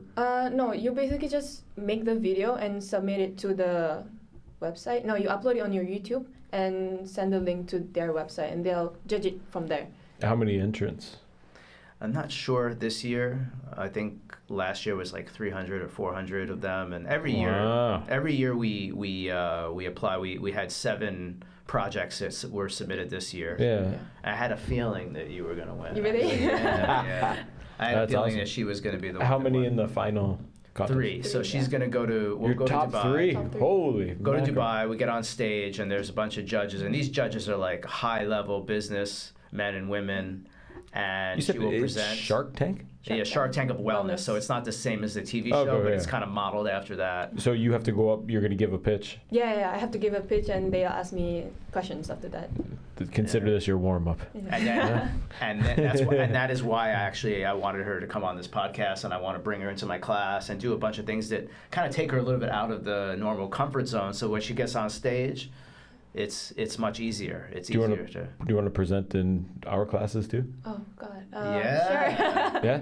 Well, what better way to not like inspire and show students here, like, if you have an idea, Go for it's it. possible. Yeah. You can totally do it. So she gets on Talk about that after. stage, and depending on how she does, she will win $5,000 or $3,000 or $2,000 Oh wow, very cool. in front of like And Dubai, a in trip. front of And like a the who's free who of trip to Dubai. Dubai. And a free trip to Dubai, and not just the trip, just the whole experience. The whole Yeah. experience. I mean, the conference alone is $6,000 to join the conference. think about the resume after. Yeah. I've been on This Korean Life, and I went to Dubai. Yeah. So yeah, that's pretty cool. Oh, that's incredible. How does it come from you at the university? How does it work? Is this total extracurricular, or is this part of a class, or? Extracurricular. When I joined the university in 2021, I introduced the Shark Tank of Wellness to my class, and in 2021 we had Is it you were doing it, or you were helping students submit to that platform? helping the students submit. Okay. I have a wellness research lab, and my first semester, and I had 2 submissions. One from she had I liked her idea, but she went back to Hungary to she finished her studies in Korea, and her video wasn't great. The other girl, she was like kept coming to my office, and we were doing a lot of iterating, changing this, doing that. She was persistent with me, and she ended up getting to the finals. And Really? But the problem was it was the middle of COVID, so we had to do the presentation from Zoom. And she had the best presentation. She had the best idea, but because she wasn't on stage in the United States in Boston, she got second place. She won $3,000. But it's still, I mean, it changed her life. She got a really nice job when she graduated, and her resume looks really great. Sure. So she was the first person that won. But it really had to do with the ability to iterate, the ability to show me what you got, and then I look at it, I give her feedback. She tries something new, she sends it back to me, I send it to you, I send it to you, I send it to my friend Laura, and we get feedback, back and forth feedback, and then making the idea the best it can be based on the deadline that you have to submit the project, and that's what we did. Yeah. Fantastic. What were the expectations going into it? What do you mean, like? Did you think You're you're just gonna getting a cool experience. I know you said now you know the money is a possibility that you made to the next stage, but initially, did you? I guess what did you expect? Did you expect to make it to a final round? I actually did not expect it to make it to the final round because I talked with Laura, and she said like, you're submitting kind of like the same idea as you did last time. Maybe you'll not get it. So at that time I was like, oh, I'm not gonna get it. But then I got the email because they delayed to announce their finalists. So I think I did not get it. But then they sent it out, and then I sent October 1st. Yeah. And then I was sleeping at that time. But then I woke up, and then I decided to check my phone. And then I saw that, congratulations, you're a finalist. And I couldn't sleep after that. And I was just blow mind. That's fantastic. That's a guaranteed $2,000 and And a guaranteed trip to Dubai, all expenses. It's like worth 20 million won probably. Wow. What was the reaction of your peers, colleagues, family, and friends when you tell them? I did not tell them yet, like most of them, but like I told my like she knew like 2 days after, I think. But I told my parents, and they were really excited about it. I told my roommate, was the first one that I told, and I woke her up from sleep and just to show that email, and she actually got excited too, and we both were just like very excited, and we just didn't sleep after that. Just like So step one, being accepted as a finalist, what was the after the excitedness wore off? Yeah. Was there like oh shit, like I actually have to do some work now? Yeah, it actually hit me like. What was that thought process? How did that play out? It hit me like, oh, I have to do more research right now, and I actually have to talk in front of thousands of important people. And like, oh, and then I started doing my research, and then that's fine. But then the thought of talking in front of all that people in front of the stage terrifies me a bit. So like, yeah. So what are you doing? How are you practicing to overcome or to confront those? So like now I'm like in the podcast, so that's like one step, and then I'm gonna do like presentations in class and all. Hopefully that helps me go out of more my comfort zone and be more comfortable speaking out in front of people. Yeah. Mm-hmm. When you're making any project or developing anything, there's always setbacks. Yeah. What are some of the biggest setbacks? How did you overcome? You mean by the product itself? So I don't think my product can scan, like if you buy chips, you can't just poke the chip and it knows. Like I think that's one of the setbacks that I can develop more in like after in the future. But for now, I think that's one of the only setback that it has. Like it can't scan in like hard, like chip foods or like. Who cares? They're all dog shit anyways. Yeah.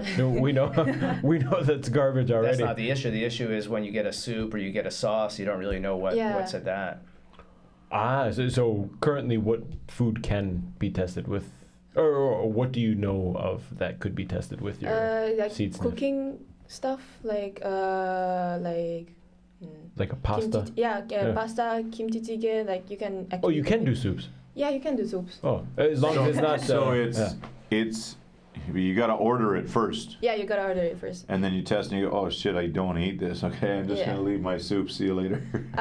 Maybe just tell the person and I then. mean, you know for next time, right? Yeah. I think her idea is more You know, about correct. consumer empowerment and giving the restaurants a sort of, okay, there's this new product out there, and we can't get away with canola Yeah. oil anymore. Yeah. That's If Yeah. if they know. Sounds like RFK might be your number one customer. Yeah. RFK buy 6 million of them and give them to every Empower the household. consumer. Yeah. Well, even if you sold one to every restaurant, like I said, that goes up and goes, here's your Yeah. food, bing. It has a Big green tree, face. yeah. You'd be laughing. Yeah. Is there any way? This might be a question that they ask. Is there any way to trick it? Like we talked about tricking the sauna earlier by giving it a little squeeze with a cold towel. Is there any way to trick your device? I don't know yet right now, but I'll take that question into consideration Yeah. and do If more that's research. if yeah. you're at that stage, you could find a counter to that. You know, Yeah. if you're Yeah. at that stage in the product development. Yeah. Yeah. Mhm. How has your motivation throughout the entire process? Has it been lots of ups and downs, or have you been? It has been a lot of up and down. Like sometimes I don't feel like doing it anymore, but then I remember like, okay, I'm gonna win something and get something. So it made my motivation go high back. But then the longer I wait for me to go to Dubai, the longer like it makes me like, okay, I have a lot more time to prepare. It So comes like, quick, doesn't it? yeah, but then the next thing I know, it's like right around the corner. So November already. Yeah. Yeah. What's your favorite part of the project? It combines science, health, and design. What do you enjoy? You know, researching the science. Do you like developing the shape of? You know, like an Apple product is known Yeah. for like its shape and its slim thing. What's the best part for you? My best part is the science behind it. When I do my research, reading about it is actually like interesting. Yeah. And my favorite part is basically doing the video itself because I like editing. Oh. So putting them together and creating the songs is fun for me. Yeah. Yeah. Design. I have to say this story, and when Damia was a freshman, or even before I remember when you came to the school with your father, and I was talking to your father, and then she was a freshman in my, I think it was like your first class, freshman semester class, Introduction to Business, and I remember distinctly, like her first PowerPoint, and she like pulled up the first slide or the second slide, and I just like saw that, and I was like, she has an eye for the visual design. I knew that. Like I didn't think about any of the other students. I thought, and I associated you with that. Yeah. So then when I was doing these Shark Tank Wellness project, the first person I thought of to do it was her. And then I think that, you know, what was great about at Donseo is they gave you the chance to do a minor in film. Yeah. And that I did. improved your skill set a lot. Like your video was, even with, besides the idea, your video was the best video out of all the videos. The quality of the video and how she rendered it, it was a really nice video. And she got that from probably from your training in film. Yeah. Oh, I was on KTX last year sometime. On my way home, there was 3 seats for my family. I got stuck in a different car with some random guy. I walked in, the only other bald foreigner on the thing. And I'm like, excuse me, sir, is this my seat? We sat down. And he's an engineer. And he's from Australia. And he said during his university days, they had to choose one of the arts, whether it's visual arts or whatever. And he said at the time, everyone was like, oh, this is stupid. I want to just, I want to focus on my major. And he said that has opened his mind to so many other possibilities. And he said that crossover, cross-pollination is so important in clearly it's worked out for you. It is, yeah. That's fantastic. Eunice is a good example, double majors. And almost everybody studies a science and business. That's awesome. And you can work in the private sector or the public sector, and it opens so many more doors just by taking a few extra courses. Yeah, it's good. Did anyone help you along the way with I don't mean him, I mean mom, dad, friends? No, this time I did it all by myself. I just sat there and just did everything. Why wouldn't you reach out for help, support? You got a friend who's good at AI, you got a friend who's good at this. Yeah, but I think if I work with other people, it would take me more time to develop that thing. And I think Professor Danny is enough for me to just go back and forth and change my things and ideas. I did work with my roommate last year on submitting it, but like it's not that productive enough for me. So I think working alone is good enough. You mentioned a few times research. Yeah. What your major is business? Business, yes. So what kind of research do you do? Where did you develop your research techniques? What does research look like these days? I haven't been doing research for quite a while. But what does research mean these days for someone in this type of project? Well, nowadays you would say ChatGPT. So I started with there, ChatGPT, and then when ChatGPT gives me like more detailed about it, and then I go search it up on like Google. So I go back the old days ways. So that is a research for me, and then from there I read more like articles and more about it, and from there I get like the idea of okay, this is how I'm gonna develop my product and like the science behind it. Yeah. And is that focused on like how the actual product would be developed, or again how it would work, or how you could manufacture it, or what is the ergonomics of it, or what kind of stuff are you looking for? I mostly did how the product will work, but the manufacturer and all, I haven't done it yet because I have no idea actually how to do it. Maybe I'll discuss more on that, but mainly I did more on how the product works and the possibilities that the product needs to work properly, like AI and the electrochemical sensors and all, yeah. What's the price point for? Do you have any idea? Yeah, actually, the prototype it's around 35,000 to 40,000 just to develop the prototype. Yeah. One, No. and then yeah. Korean won, One. No, USD. USD. Yes. To make the Yeah. initial Actually, product. the Yeah. Yeah. But then after do you want this to be like $100 product, a $5 product that everyone just has? I would want it to be like a $10 product. Accessible to most. Accessible Yeah. to everyone, that so more people can buy it and can use it more. Yeah. Yeah. How does this fit into your regular schedule? Do you work? I don't work anymore. You know. So how does it fit into your regular schedule of studies and everything else? Like, this seems like it would occupy a significant amount of time Yeah. if it's taken seriously. How do you balance or manage your other responsibilities?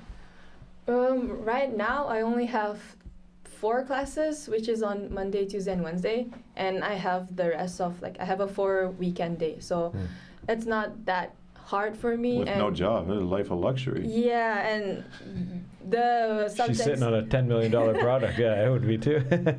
And the subjects are not that hard. Like you don't have to study that much to She's score smart. it. Yeah. So, Nice. So you have enough time to yeah, I have a dedicate to this. lot of time. When you present in Dubai, how deep are the questions going to get? I think it's mostly gonna be on how the product works and the science behind it, Okay. and how much profit or like revenue they're gonna ask. Oh, Something about the okay. money, yeah.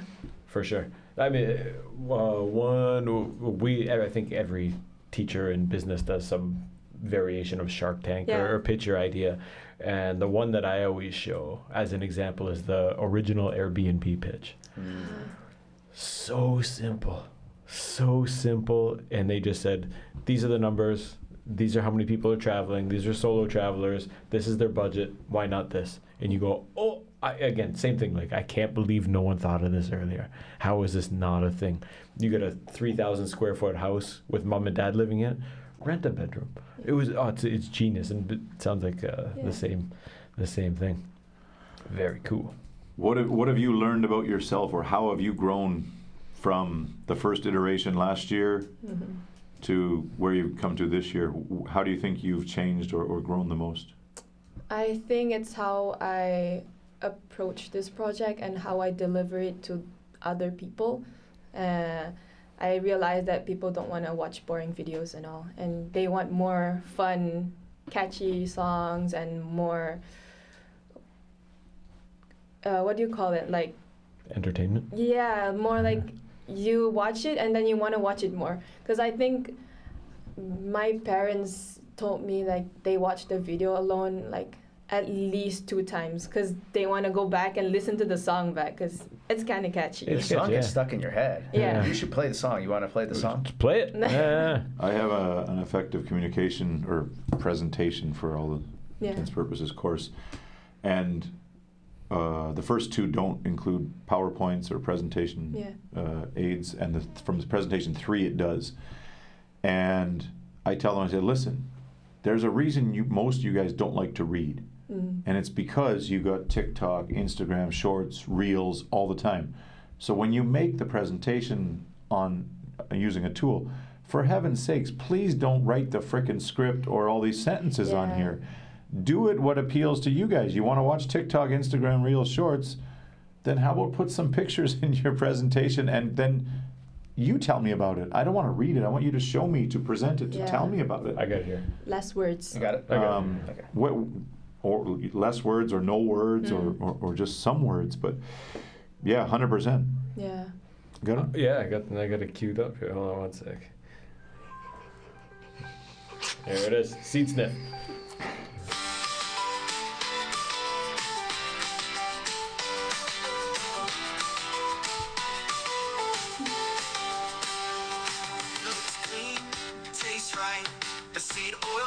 In plain sight, what you don't see.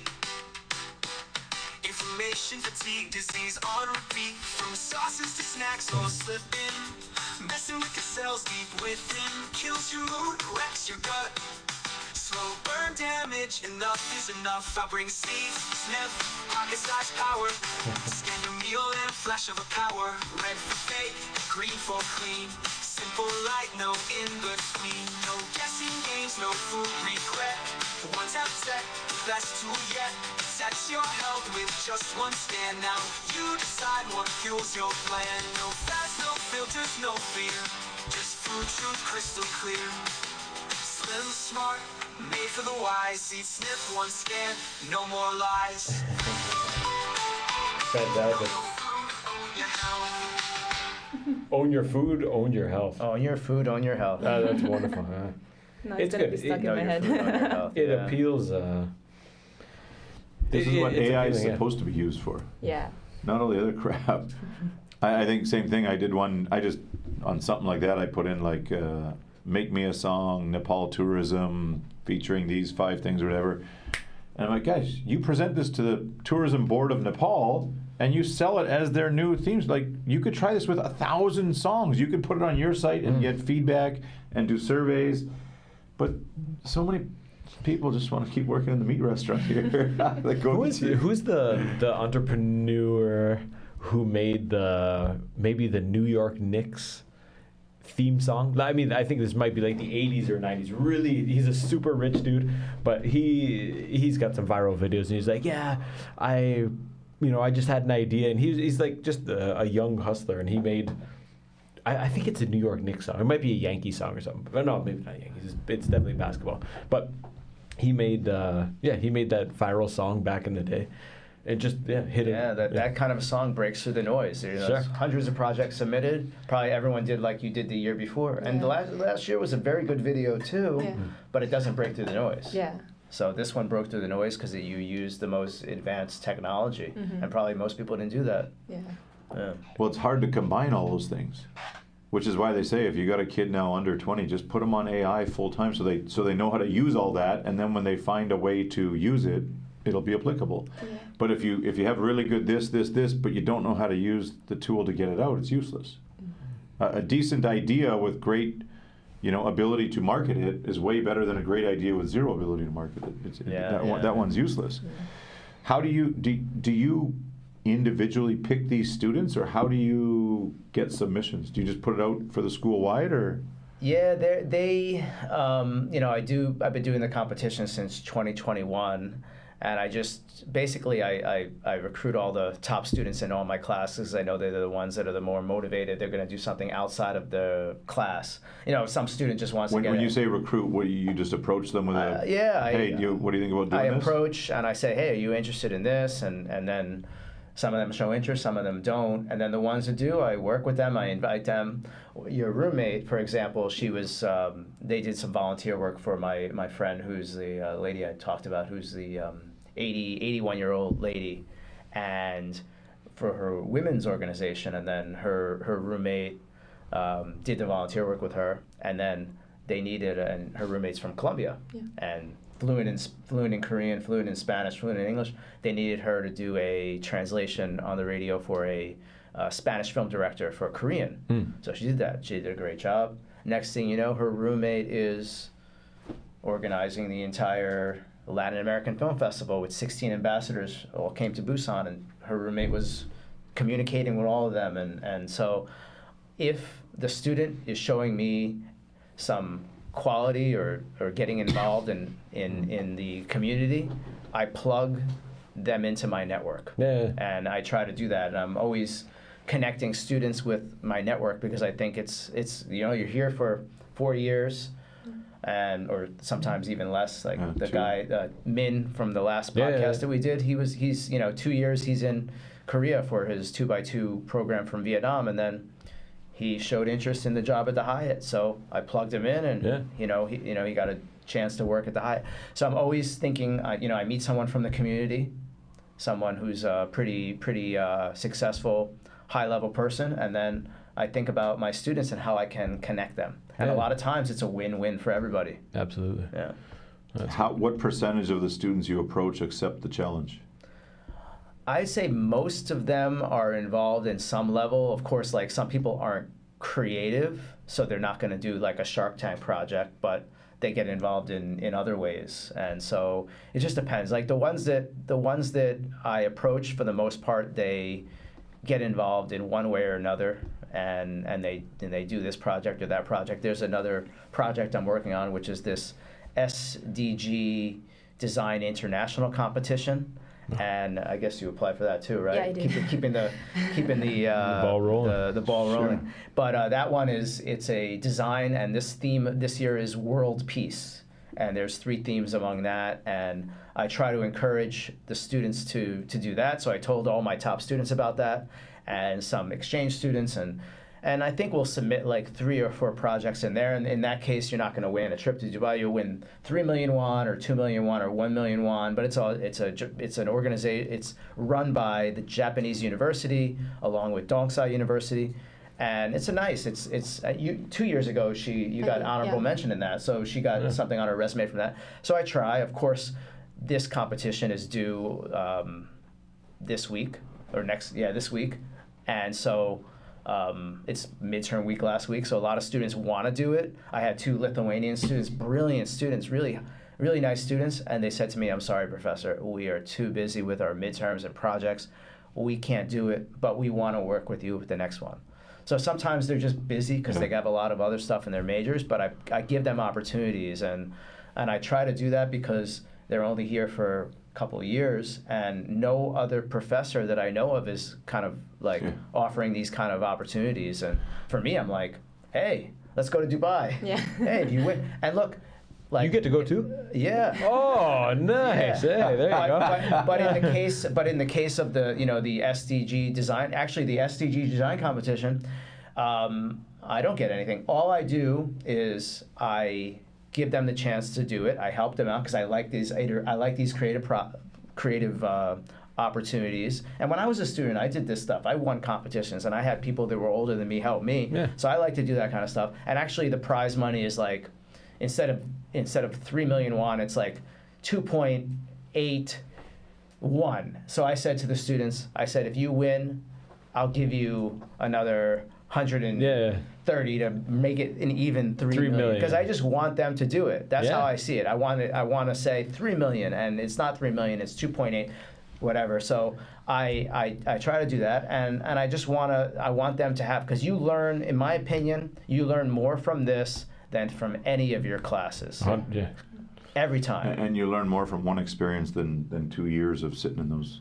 Yeah. And the same with the volunteering, getting guys out to volunteer. Like, then they meet someone, then they meet, and all of a sudden your network grew by 5 people today, and it hasn't grown in the last 6 months. And you're a whole, whether you realize it or not. Jeffy had a couple of girls come and do the fire at the national data center. Oh, they Remember were 2 weeks ago. okay. Remember that? Yeah, The yeah, whole, but all the whatever. Anyways, the 1365 volunteer site was down because that got it was part of charred the in fire. that fire. Oh gosh, yeah. So we couldn't recruit properly volunteers for Playland. So Jeffy put out on one of the student sites, hey, anybody want to come volunteer? We're short. We really need some people. And Mama and someone else came by just randomly. And I said, Mamata? yeah. And I said, see, now you're talking. Like, nobody made you do this. You took the bus 45 minutes to get here. Now you're meeting some people. You go, oh, I know this guy. I know. Oh, now they see you being here. And it's a whole thing that just keeps rolling and rolling. And if you do that, you volunteer for the industrial parade. They give you $30. Just, you're not doing anything. You're on your phone at home. Put your traditional thing on. Be proud of where you're from. Support your community. They'll give you some money. If you take 4 or 5 of these things, they all build on each other, and now you're moving in the right direction. But it can't be just sitting on your phone, work, study, sleep. Yeah, volunteering is one of the best ways of meeting people and networking and connecting yourself to the world. Yeah, man. How have you touched on, refined, affected Damia's project here, without taking away her touch? How do you inject a little bit of vitamin K in there? Yeah, so I mean, just I would say, like, I think this year you if I didn't push you, you probably would have not done it. Yeah, I would have. Yeah, it was like, come on, the That's Shark Tank, this is your last semester, this is your last chance, because technically you can enter the competition as long as you are still a student. So even if you graduated in the summer, you can enter it in the spring. Okay. So I said, try it. Why not give it a try? And maybe they'll like that because they see the persistence. Yeah. You know, I remember my first time when I was a student and I entered the entrepreneurship competition and I didn't win. And then the next year I did the same competition, and This guy's back. Oh, no. and they're like, Willie this guy, hung? he wants it. And then I won. And then I won office space and I won money to start a business. And I ended up spending 3 years in the Arizona State University Entrepreneurship Lab. Awesome. For that persistence. That's what Korea needs. Yeah. So I'm always about, like, give it a try. I mean, I tell students, it's like, think of it as like another midterm. Imagine your professor gave you like another midterm. I think the first year you did it, I said, you were taking my wellness class, Yeah. and I said, instead of doing the midterm, if you do this, it would be considered the midterm. So it was like an incentive. It's like, well, I'm going to have to do some midterm. I might as well do one where I can win $5,000 and a trip to another country. That's why I do projects and all mine. So they're sitting down and writing these things. You apply it to a project, do something interesting, and then learn. Yeah. Unfortunately, you know, it's not very well. I don't know how well taken it is in Korea. No, not at all. Yeah. Not at all. They want the paper test every time. Yeah. And I do the paper test for the final, but for the midterms, I try to do these kinds of projects to sort of to give the students the best experience that I can give them. You know, there's something that they'll take. Because I saw these guys, they came into my class and they just had a test, and the professor gave them like, they're allowed, what I don't understand is they're allowed to bring in like a cheat sheet to the test, and they write like in the tiniest letters, you write the and whole I'm thing. like, first of all, how is that a test if you can actually write your answers? Secondly, it's sexist because as a guy, I cannot write that tiny. Can you write that tiny? And I see some of these things and they're like, such tiny. And then okay, the student brings that in, he takes the test or she takes the test, and then get a high score or whatever. But then what do you take from that? 5 years later, 1 year later, 1 week later, you're not going to remember anything on the test. Sure. And I go to my job interview, bring in a microscopic piece of paper that I need a magnifying glass to read because I can't answer the questions. Yeah. But experiences where I was reading an article when I woke up this morning. It's like you have the left brain and the right brain, and the left brain is about like that, like just very, very dry. Remember this, remember that. But the right brain is that like experiencing of the knowledge. The critical thinking needs both. Yep. The left brain and the right brain. So you don't just need to learn the actual theory or the facts. You need to actually experience it and apply it, and then it holistically changes you and gets you ready for the next level. Yeah. It's like, you know, you trained in Muay Thai, and a lot of my training comes from martial arts. My whole life I did martial arts. So I was thinking, okay, I could learn the technique, But then when you step in the ring and you actually have to spar, you see if the technique really works. Sure. So it's the same sort of mindset that I have when I do these kind of projects. I think of it like a dojo. I'm like, okay, it's a good idea, but let's test it out in real life and see how it goes, see how it if it sticks or not. Looks cool, but not so practical in the ring. Yeah, exactly. So that's kind of my mentality. The same thing with bringing you on his podcast or bringing you to my class, to his class, to his class. You're going to go to 2 other classes, by the way. And then it's getting you out of the comfort zone and putting you in situations that you've never been in, just like sparring, and then you're very comfortable in a situation where you have to spar. Yep. That's the comfort crisis, right? Like, yeah, just so easy to stay where you are. And I don't know which one of the wild guys it was, might have been Groggins or somebody who says, like, I sleep on the floor Is 3 nights a month or something just because it's uncomfortable and I hate it. Yeah. But if I just sleep in my cozy bed every time, I'm not Is growing. Groggins the evil, lazy brother of Goggins? Groggins. I don't know. Is it? Oh, I don't want David to Goggins, yeah. It's one of those guys, sleep on the floor. He was talking about all kinds. Just get out of your.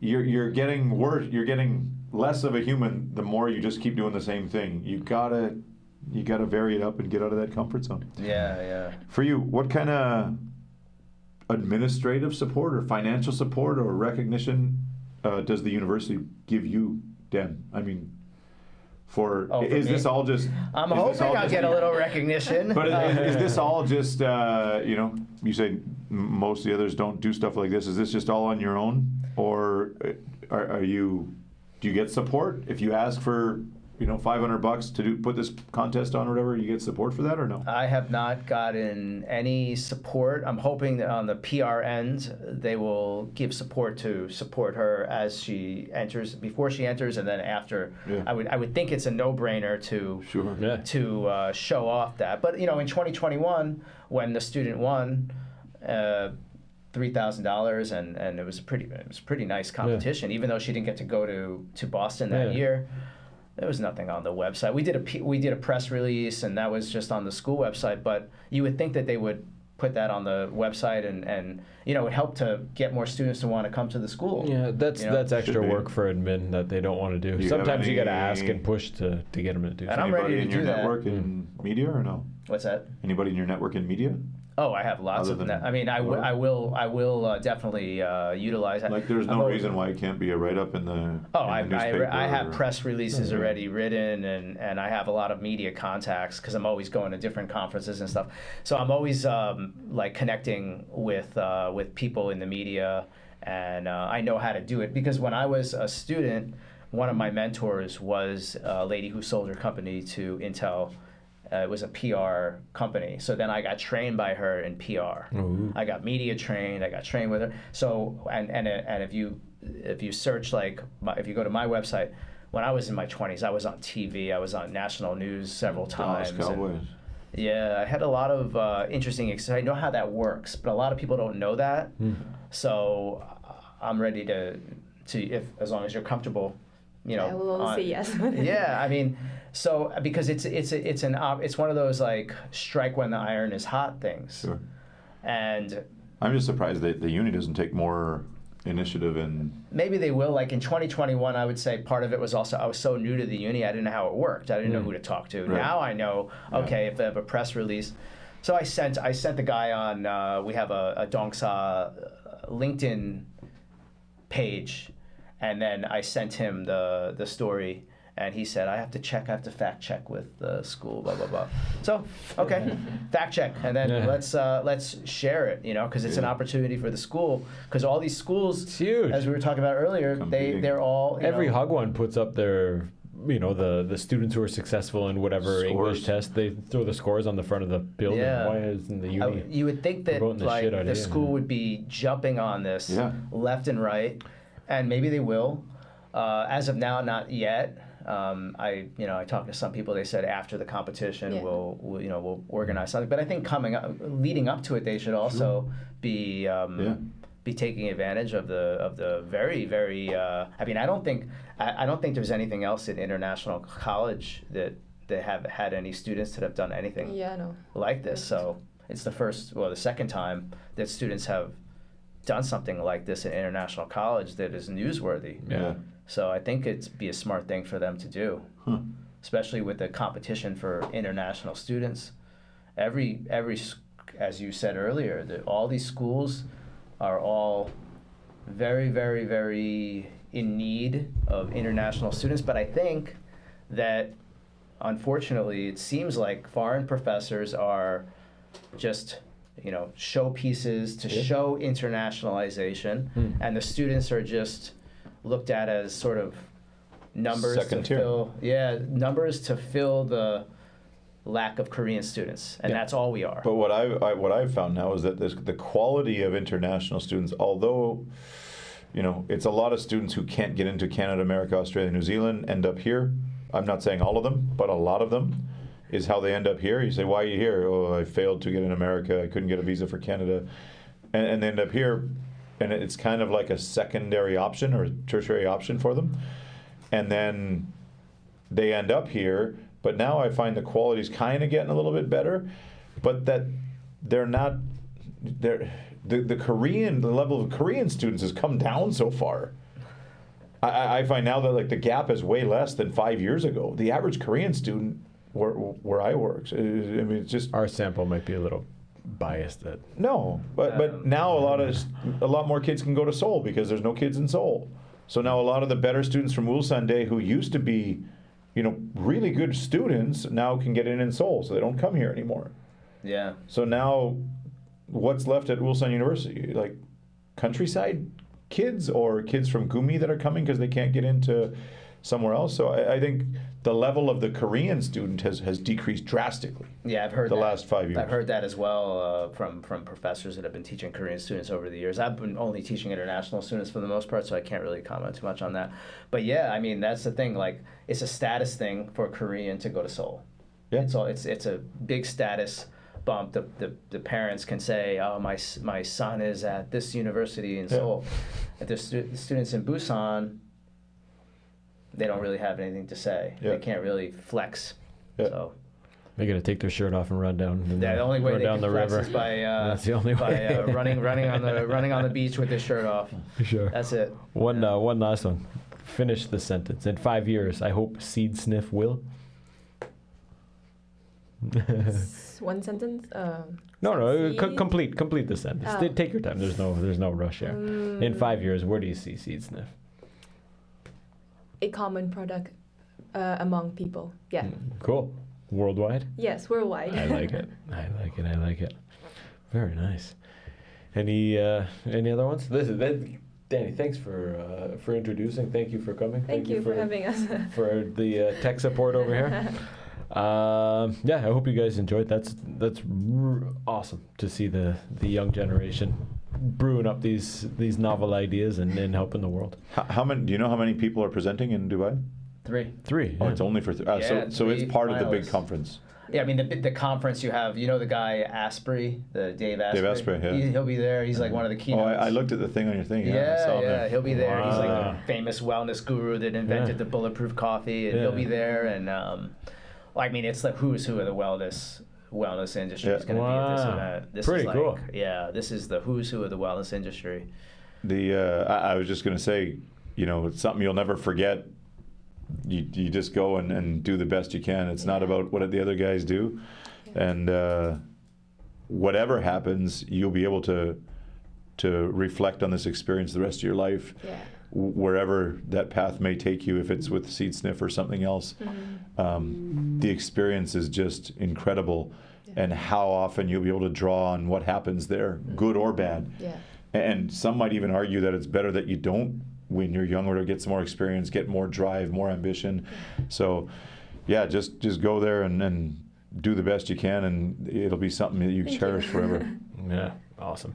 Everyone, thanks for listening, and we'll talk Thanks to you for next having time. us. Bye-bye.